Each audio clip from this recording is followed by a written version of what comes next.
online, saya petik daripada berita harian online. Dia dipetik bercakap mengarah siasatan dibuat kepada pemimpin-pemimpin yang dikatakan mencuri harta. Dia cakap, PM cakap, dia arah agensi pala penguatkuasa termasuk SPRM untuk membuat siasatan. Pada 24 Julai yang sama, 24 hari bulan Julai tahun ini, dia sekali lagi dipetik bahawa beliau telah mengarah SPRM menyiasat menteri kabinet beliau. Perkataan keluar daripada mulut bahawa dia mengarah SPRM, dia mengarah agensi penguatkuasa untuk membuat siasatan. Adakah ini normal dalam sistem pentadbiran negara kita?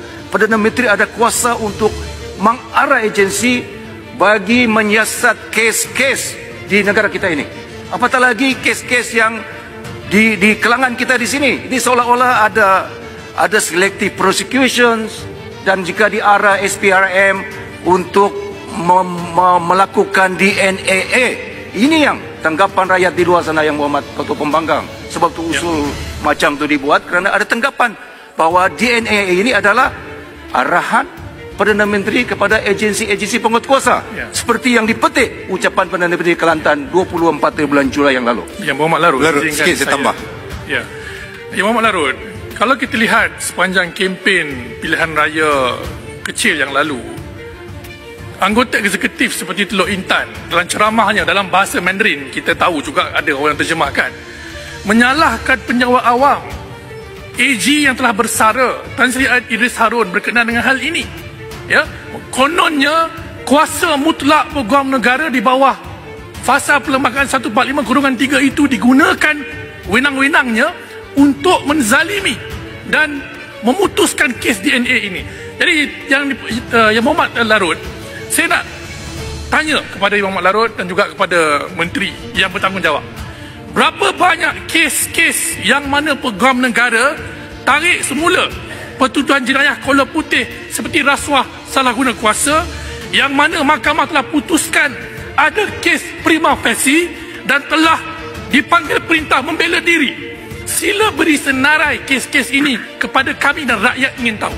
Adakah ini luar tabi'i yang baru berlaku atau bagaimana? Statistik bilangan jumlah kes yang Muhammad Larut. Yang Muhammad Larut, saya ada sikit kes yang very klasik. Yang tua, saya ingin kedua-dua ini dimasukkan dalam ucapan saya.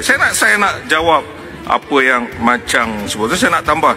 Sebab itu bila kes ini berlaku, Datuk Colin Lawrence hakim menyebut tentang kes ini dalam hujah dia itu. Dia sebut, jika terdapat pendakwaan kes di masa depan namun tidak berhasrat untuk meneruskan kes, ia akan membazirkan masa mahkamah dan wang rakyat. Sebab itu Tuan Bertua, kita bangkit kes ini dalam parlimen. Sebab kita tidak mahu membazirkan wang rakyat. Kita nak supaya rakyat faham bahawa kes yang sepatutnya diteruskan mesti diteruskan. Jangan salah guna. Sebut tata kelola sedap, tetapi bila salah guna, abuse of power adalah sesuatu yang lebih zalim kepada negara kita daripada apa yang telah pun dibuktikan. Sekejap, Larut, Dang. Sila pendang dulu. Kes yang paling klasik yang Berhormat Larut, terima kasih Tan Sri Speaker. Di Kementerian Semua Manusia baru ini, SPRM dah masuk buat penyiasatan, dan sampai sekarang tak ada lagi tindakan ataupun conclusion yang dibuat.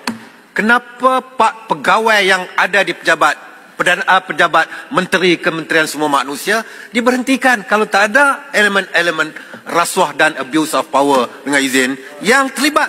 Jadi kita nak tanya Menteri Kementerian Semua Manusia, kenapa diberhentikan kalau tiada elemen rasuah dalam isu 97 juta yang dibangkitkan dalam media? Okay, ya itu je. Ya, itu kes klasik. Larut, saya mohon pencerahan. Yang Muhammad Larut telah menyebutkan mengenai kes DNAA ini. Tak perlu dihuraikanlah, semua orang tahu bila sebut DNAA ini. Semua media-media termasuk media antarabangsa telah menjadikan berita ini sebagai satu berita yang paling penting.